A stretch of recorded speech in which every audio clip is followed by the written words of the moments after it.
पौराणिक कथाओं के अनुसार देवी के इस रूप की पूजा करने से दुष्टों का विनाश होता है। मां के इस स्वरूप को वीरता और साहस का प्रतीक माना जाता है।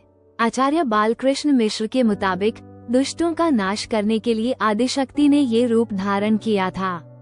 भक्तों के लिए मां कालरात्रि सदैव शुभ फल देने वाली हैं। इस कारण मां का नाम शुभंकारी भी है।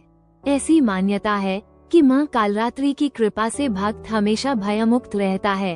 उसे अग्नि भय, जल भय, शत्रु भय, रात्रि भय आदि कभी नहीं होता।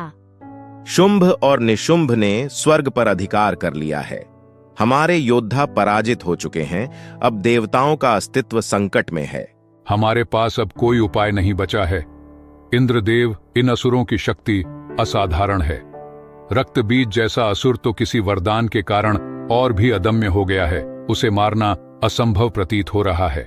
यह समय विचार करने का नहीं, बल्कि समाधान ढूंढने का है। हमें देवी दुर्गा की शरण में जाना चाहिए। वही हमारी रक्षा कर सकती हैं। आप सही कह रहे हो वायुदेव। चलो मां दुर्गा की शरण में चलते हैं। हे मां दुर्गा, हम आपकी शरण में हैं। स्वर्ग पर असुरों ने अधिकार कर लिया है। रक्त बीज का वध कोई नहीं कर पा रहा है। कृपया हमारी रक्षा करें।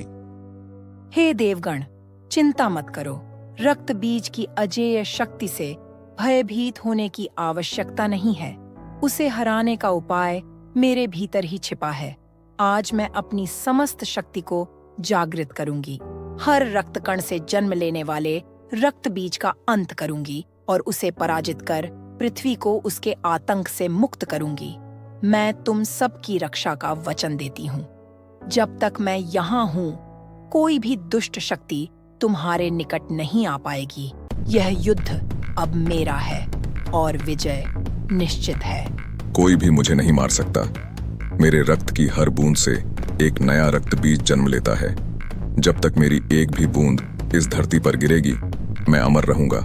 तुझे नहीं पता दवी, मुझसे लड़ना तेरी सबसे बड़ी भूल है।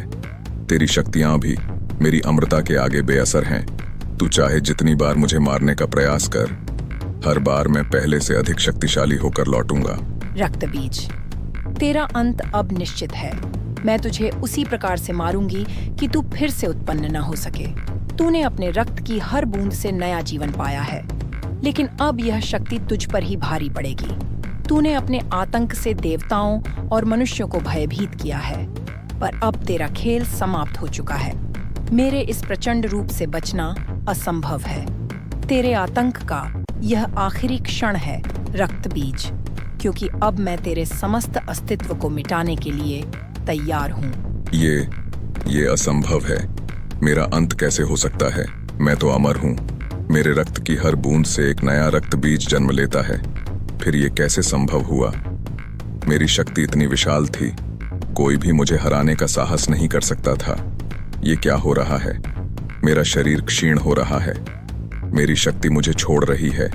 ये कैसी शक्ति है जिसने मुझे पराजित कर दिया? तूने कैसे किया यह देवी? रक्त बीज, तुझे तेरा अहंकार ही मारेगा। अब तेरे अत्याचारों का अंत हो चुका है।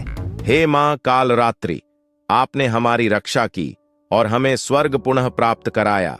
आपके इस अद्भुत रूप का धन्यवाद।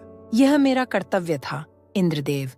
मैं सदा अपने भक्तों की रक्षा के लिए उपस्थित रहूंगी। जो भी सच्चे मन से मुझे पुकारेगा, मैं उसका भय दूर कर दूंगी।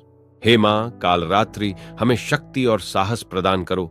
हमारे जीवन के अंधकार को दूर करो और हमें विजय प्रदान करो।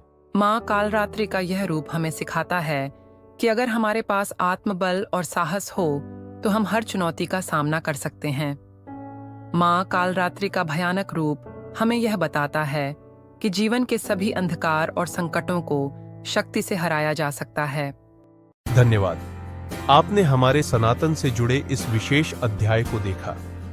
हमारे प्राचीन ज्ञान और संस्कृति की खोज में हमारे सहभागी बने और ऐसे ही सनातन के गूढ़ रहस्यों, कथाओं और इतिहास को जानने के लिए हमारे चैनल को सब्सक्राइब करें और आने वाली वीडियो को मिस न करें।